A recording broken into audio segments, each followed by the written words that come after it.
안녕하십니까. 코로나19 통합뉴스룸 5시 뉴스입니다. 오늘 확진자 수는 어제보다 다소 줄었지만 사흘 연속 2,000명대를 이어갔습니다. 정부는 단계적 일상 회복으로의 전환을 앞두고 제한적으로 시행 중이던 재택치료 대상을 본인 동의하에 70살 미만 경증 환자로까지 대폭 확대했습니다. 정혜훈 기자가 보도합니다. 코로나19 신규 확진자가 사흘 연속 2,000명대를 기록했습니다. 백신 1차 접종률은 77%를 넘었고 특히 18살 이상 성인 90%가 1차 접종을 마쳤습니다. 접종 완료율은 57% 정도입니다. 정부는 단계적 일상회복 준비를 위한 재택치료 확대 방안을 내놨습니다. 우선 재택치료 대상자를 70살 미만 무증상, 경증 확진자로 대폭 확대했습니다. 다만 본인이 동의하는 경우에만 적용됩니다. 감염에 취약한 주거 환경이나 방역당국과 소통이 어려운 경우는 재택치료 대상에서 제외됩니다. 지역 의료진은 재택치료자에게 하루 2번씩 건강 확인과 비대면 진료를 실시하고 이에 대한 건강보험 수가를 지급받게 됩니다. 재택치료 협력 의사를 운영하거나 또는 재택치료 의료기관을 지정하는 방식으로 확진자의 건강관리를 매일 모니터링할 계획으로 있습니다. 정부는 지자체에 격리관리반을 설치해 재택치료자가 거주지를 이탈할 경우 안심밴드를 착용하도록 했습니다. 또 함께 사는 가족 중에 접종을 완료하지 않는 사람이 있더라도 재택치료가 가능하다고 강조했습니다. 다만 이 경우 접종 미완료 동거인은 재택치료자의 격리가 끝나는 날부터 14일간 추가 격리를 해야 합니다. 정부는 하루 신규 확진자가 5,000명씩 계속 발생해도 중증 환자 대응에는 문제가 없을 것이라고 강조했습니다. 정부가 해외에서 개발된 먹는 형태의 코로나19 치료제를 확보하기로 한 가운데 식약처는 앞으로 신속하게 안정성과 효과에 대한 검증과 승인 절차를 진행하겠다고 밝혔습니다. KBS 뉴스 정영훈입니다. 네, 방금 들어온 소식입니다. 대장동 개발 사업 관련 의혹을 수사 중인 경찰이 유동규 전 성남도시개발공사 본부장이 버린 것으로 추정되는 휴대전화를 확보해 조사하고 있습니다. 이와 함께 이한성 화천대유 공동대표도 소환해 조사하고 있습니다. 취재기자 연결합니다. 네, 김민아 기자, 자세한 소식 전해주시죠. 네, 대장동 개발 사업 관련 의혹을 수사 중인 경찰이 유동규 전 성남도시개발공사 본부장의 휴대전화를 확보했습니다. 경기 남부경찰청 전담수사팀은 어제 현장 CCTV 분석 등을 통해 유 전 본부장의 휴대전화를 확보했다고 밝혔습니다. 앞서 법치주의 바로세우기 행동연대는 유 전 본부장의 옛 휴대전화를 보관하고 있는 자를 증거은닉 혐의로 압수수색 중 창밖으로 던진 휴대전화를 가져간 성명불상자를 점유이탈물 횡령 및 증거은닉 혐의로 처벌해달라는 고발장을 접수했었습니다. 검찰은 지난달 29일 유 전 본부장의 자택 압수수색 과정에서 휴대전화를 확보하지 못했으며 검찰의 압수수색 직전 유 전 본부장이 창밖으로 휴대전화를 던졌다는 언론 보도가 나오기도 했었습니다. 이와 함께 경찰은 오늘 이한성 화천대유 공동대표를 소환해 조사하고 있습니다. 천화동인 1호 대표도 겸하고 있는 이 대표는 오늘날 12시 50분쯤 경기 남부경찰청에 출석했습니다. 이 대표는 대장동 개발 관련 특혜 의혹과 유 전 본부장에 대한 이익 약정설, 정치자금 유입 의혹에 대한 기자들의 질문에 경찰에 출석해 잘 설명하겠다라고 답했습니다. 다만 천화동인 소유의 판교 타운하우스와 관련해서는 자신이 매매 과정에 역할을 했고 대법관의 자녀를 위한 것이 아닌 모델하우스 용도로 매입한 것이라고 말했습니다. 경찰은 피의자 신분인 이 대표를 상대로 대장동 개발 관련 의혹 전반에 대해 조사할 방침입니다. KBS 뉴스 김민아입니다. 검찰이 대장동 의혹과 관련해 천화동인 4호 소유주 남욱 변호사의 임시 사무실을 압수수색했습니다. 이 과정에서 화천대유 대주주 김만배 씨가 수표 4억 원을 건넨 기록이 담긴 회계 자료를 확보한 것으로 알려졌습니다. 이유민 기자가 보도합니다. 대장동 의혹을 수사 중인 서울중앙지검 전담수사팀이 화천대유의 관계사 천화동인 4호 소유주인 남욱 변호사의 사무실을 압수수색했습니다. 서울 강남에 차려진 해당 사무실은 남 변호사가 임시로 사용해온 곳으로 알려졌습니다. 검찰은 지난달 29일에도 천화동인 4호 사무실에 대한 압수수색을 시도했지만 사무실이 비어 별다른 증거를 확보하지 못했습니다. 검찰은 이번 압수수색에서 천화동인 4호가 화천대유 대주주인 김만배 씨로부터 수표 4억여 원을 받았다는 기록이 담긴 회계 자료를 확보한 것으로 전해졌습니다. 확보한 자료에는 받은 돈을 직원 인건비 등 운영비로 사용한 기록이 남아있는 것으로 알려졌습니다. 하지만 검찰은 이 돈이 남 변호사를 거쳐 유동규 전 성남도시개발공사 기획본부장에게 전달됐을 가능성도 있다고 보고 사실관계를 확인하고 있습니다. 앞서 대장동 사업 주요 설계자로 꼽히는 정영학 회계사는 유 전 본부장이 김 씨로부터 수표 4억 원과 현금 1억 원 등 모두 5억 원을 뇌물 명목으로 받았다는 내용이 담긴 녹취록을 검찰에 제출했습니다.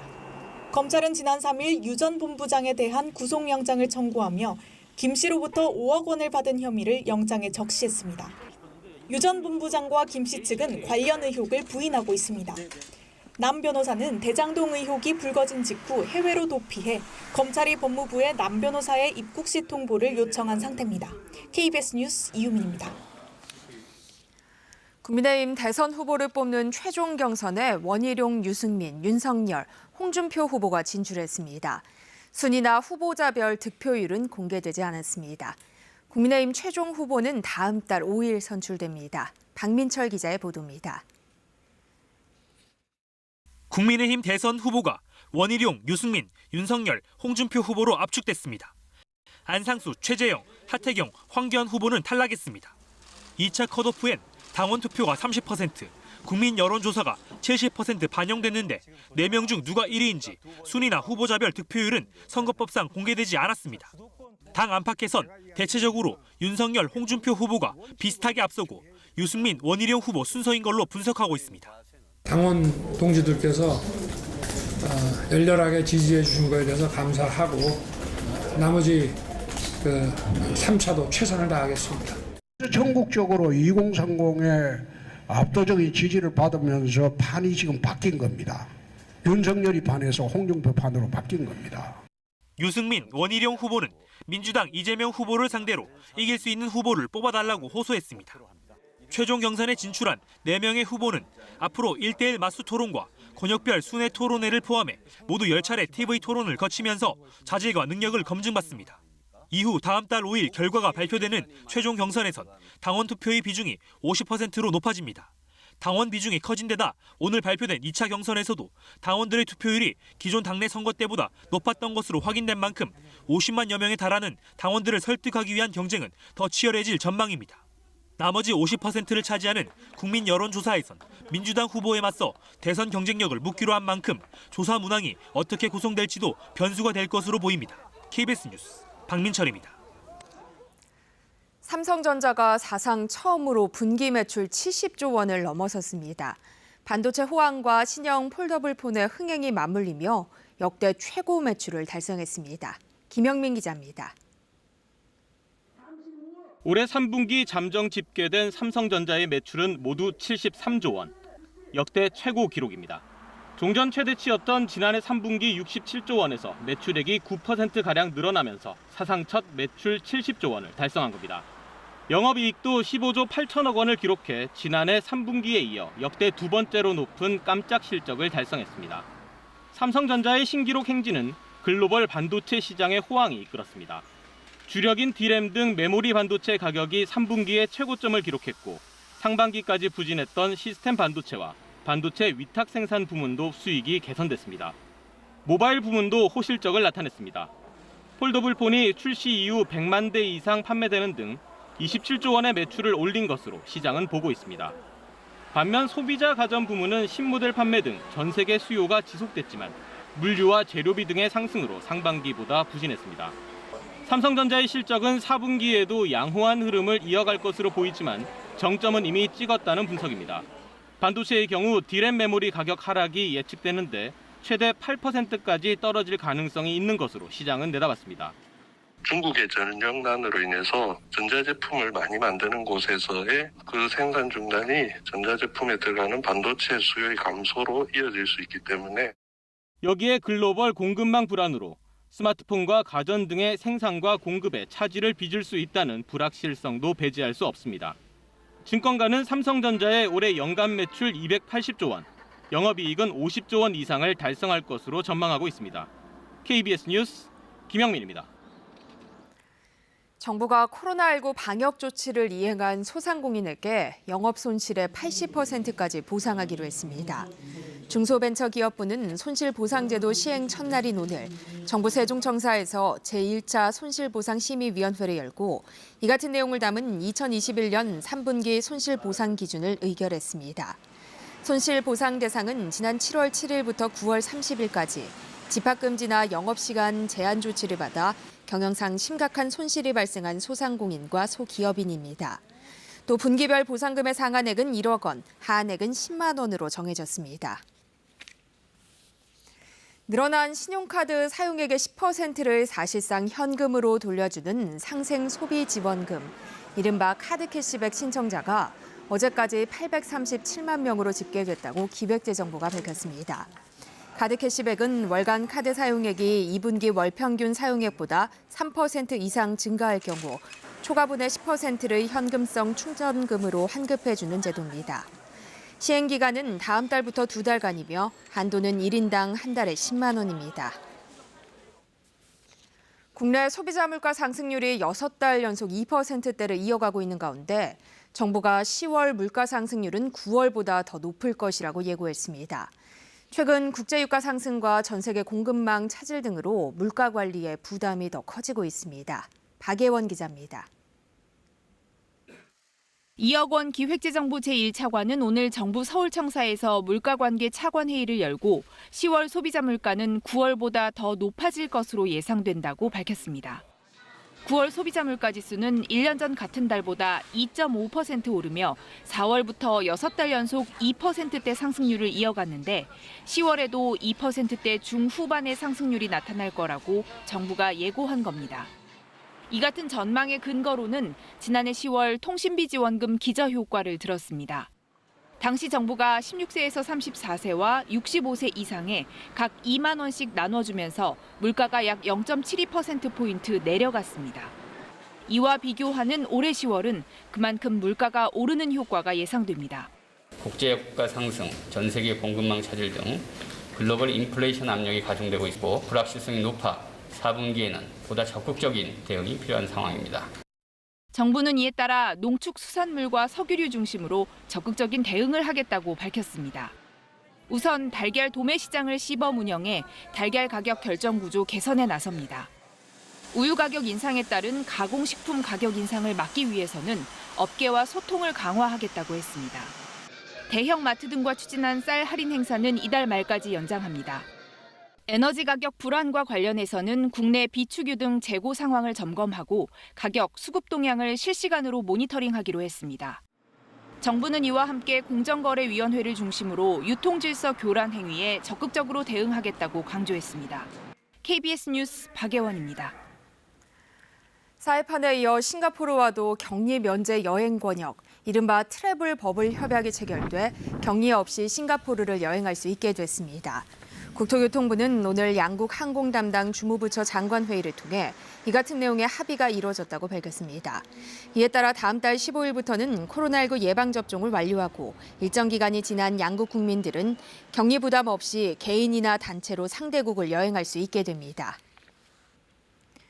군 검찰이 오늘 공군 부사관 사망 사건의 성추행 가해자 장모 중사에 대해 징역 15년을 구형했습니다.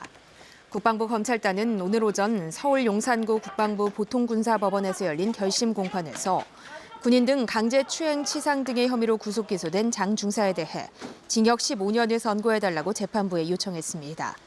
장 중사는 지난 3월 2일 부대원들과의 저녁 자리 후 부대에 복귀하는 차 안에서 후임인 이모 중사를 강제추행한 혐의 등을 받고 있습니다. 윤석열 전 검찰총장의 배우자 김건희 씨의 도이치모터스 주가 조작 연루 의혹을 수사 중인 검찰이 도이치모터스 본사를 압수수색했습니다. 서울중앙지검은 오늘 서울시 성동구에 있는 도이치모터스 본사에서 압수수색을 진행했습니다. 검찰은 김 씨가 지난 2010년부터 11년 사이 도이치모터스 주가 조작에 관여하고 도이치파이낸셜 주식을 살 때 특혜를 받았다는 의혹을 수사하고 있습니다. 북한의 식량난 등 인도주의적 위기에 관한 보고서가 유엔 총회에 제출된 상황에서 미 국무부가 대북 인도적 지원에 최선을 다할 것이라고 밝혔습니다. 국무부는 이와 함께 한반도의 완전한 비핵화가 목표라는 점을 강조하면서 북한의 인도주의 위기는 대북 제재 때문은 아니라고 강조했습니다. 금철영 기자가 보도합니다. 퀸타나 유엔 북한 인권 특별 보고관은 최근 유엔 총회에 제출한 북한 인권 상황 보고서에서 코로나19로 북한 당국의 국경 통제가 강화되고 인도 물자 수입까지 어려워지면서 북한의 보건위기와 식량난이 심각한 상황이라고 밝혔습니다. 생계를 위해 집안에 물품을 내다 파는 주민들이 늘어나고 아동과 노인 등 취약계층이 기아 위기에 처했다고도 했습니다. 퀸타나 보고관은 이 같은 위기의 가장 큰 책임은 북한 정부에 있다면서도 국제사회가 대북 인도적 지원을 강화하고 인도 지원에 부정적인 영향을 미치는 제재는 일부 해제할 것을 검토해야 한다고 밝혔습니다. 이와 관련해 미 국무부는 인도적 위기의 1차적인 책임은 북한 당국에 있다고 전제하면서도 미국 정부는 대북 인도 지원을 위해 최선을 다할 것이라고 밝혔습니다. We do support efforts to alleviate the suffering of the North Korean people. We are involved in efforts to facilitate the provision of humanitarian aid to the neediest in North Korea. This is most evident. 미 국무부 대변인은 또 한반도의 완전한 비핵화가 목표라는 점을 강조하면서 북한 당국과 언제 어디서든 조건 없이 만날 준비가 되어 있다고 말했습니다. 그러면서 북한에 구체적인 제안을 했고 긍정적인 답변을 바라고 있다고도 했습니다. 북한의 인도주의 위기와 관련된 국제사회의 지원 움직임과 맞물려 미국의 대북 접근이 어떤 방향으로 이루어질지 주목됩니다. KBS 뉴스 금철영입니다. 어젯밤 일본 수도권에서 규모 5.9의 강진이 발생해 50여 명이 다치고 열차 탈선과 시설물 피해가 잇따랐습니다. 2011년 동일본 대지진 이후 10여 년 만의 강진이었는데요. 일주일 내에 비슷한 규모의 지진이 또 발생할 수 있다는 예보가 나와서 불안감이 커지고 있습니다. 보도에 유지향 기자입니다. 철도역 바깥까지 열차를 타려는 시민들이 길게 줄을 섰습니다. 일부 구간 열차가 탈선하는 등 철도 운행에 차질이 빚어져 간밤 퇴근길 혼잡을 겪었던 시민들은 출근길도 어렵게 나서야 했습니다. ちょうど地震があった時に電車の中にいたもので結局家に着いたのが2時半ぐらいで、駅に着いたらこういう状態ということで 일본 수도권을 뒤흔든 지진이 발생한 건 어젯밤 10시 41분쯤 지바현 북서부에서 규모 5.9로 추정되는 강진이 발생했습니다. 초고층 건물이 흔들리고 가로등이 좌우로 휘청거릴 정도의 위력이었습니다. 도쿄와 사이타마현에서 진도 5강 이상을 기록한 건 2011년 3월 동일본 대지진 이후 10년 7개월 만에 처음입니다. 이번 지진으로 도쿄를 비롯한 수도권에서 50여 명이 다치고 5만 대가 넘는 엘리베이터가 정지되면서 가침 신고도 잇따랐습니다. 도심 곳곳에서 주택 화재, 정전, 수도관 파열 등 시설물 피해도 속출했습니다. 일본 정부는 원자력 시설 피해는 보고되지 않았다고 밝혔습니다. 引き続き情報収集と、そして迅速な復旧に政府としては努めていきたいと考えています。 일본 기상청은 앞으로 일주일 내 비슷한 규모의 지진이 발생할 수 있다며 주의를 당부했습니다. これが本震か前震かというのは今の段階では分かりません。しばらくの間、同程度の揺れに注意してください。 일본 정부는 지진 발생 직후 총리관저 위기관리센터에 대책실을 설치하고 피해 파악과 구조 지휘에 나섰습니다. KBS 뉴스 유지향입니다. 미국이 사상 초유의 채무 불이행, 즉 디폴트 사태에서 일단 벗어났습니다. 미 상원에서 한시적으로 부채 한도를 늘리기로 했는데요. 하지만 이 여야 간 합의가 복잡한 정치적 계산 결과라는 점에서 디폴트의 불씨는 아직까지 남아있는 상황입니다. 보도에 김기현 특파원입니다.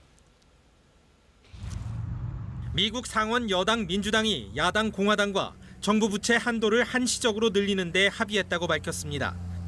12월 초까지 현행 28조 4천억 달러 규모의 부채 한도를 4,800억 달러, 우리 돈 570조 원가량 늘리고 그동안 여야가 장기 대책을 추가 논의하겠다는 겁니다. We have reached agreement to extend the debt ceiling through early December, and it's our hope that we can get this done as soon as today. 미 상원이 부채 한도를 한시적으로 늘리기로 합의함에 따라 오는 18일쯤으로 우려됐던 미국 정부의 채무 불이행, 즉 디폴트 사태는 피할 수 있게 됐습니다. 부채 한도를 12월까지 한시적으로 늘리자는 공화당 제안을 여당인 민주당이 수용한 결과입니다. 공화당은 민주당 단독 처리가 가능한데도 시간탄만 해왔다며 이제 시간이 있으니 예산 조정 절차를 활용하라고 주장했습니다. 예산 조정 절차를 통하면 합법적 의사진행 방해, 즉 필리버스터 없이 상원 100석 가운데 과반 찬성만으로도 법안 통과가 가능하지만 횟수에 제한이 있습니다. Now there'll be no question. They'll have plenty of time. Or if our colleagues would instead prefer a more traditional bipartisan discussion around basic governance. 다우존스 산업평균 지수를 비롯한 미국 증권시장 주요 지표들은 정치권의 부채 한도 관련 합의 소식에 일단 일제히 상승 마감하며 긍정적 반응을 보였습니다. 하지만 여야 간 합의가 복잡한 정치적 계산 결과라는 점에서 디폴트 위험은 당분간 해소됐을 뿐이라는 평가입니다. 워싱턴에서 KBS 뉴스 김기현입니다. 핀란드 등 북유럽 4개국이 젊은 층에 대한 모더나 백신 접종을 중단했습니다. 드물지만 심혈관 질환이 보고되고 있기 때문입니다. 독일은 얀센 백신 접종자에게 mRNA 백신을 2차로 접종하라고 권고했습니다. 베를린에서 김기수 특파원입니다. 핀란드 보건당국은 현지 시간 7일 1991년 이후 태어난 만 30살 이하 남성에게 모더나사의 코로나19 백신 접종을 중단하겠다고 밝혔습니다.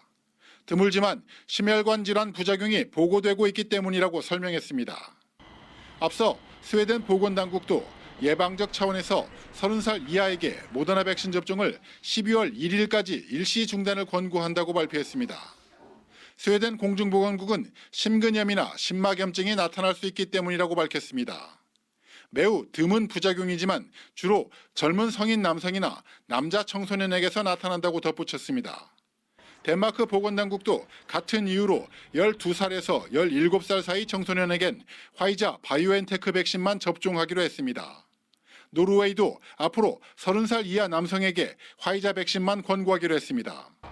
덴마크 당국은 이와 관련해 북유럽 4개국에서 취합된 미공개 예비 자료를 유럽의약품청에 보내 평가를 의뢰했다고 밝혔습니다.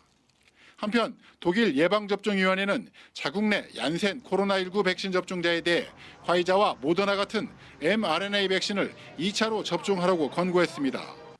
얀센 백신 접종자에게서 많은 돌파 감염이 발생하고 있기 때문입니다. 당초 얀센 백신은 한 번만 접종하는 것으로 권고됐습니다.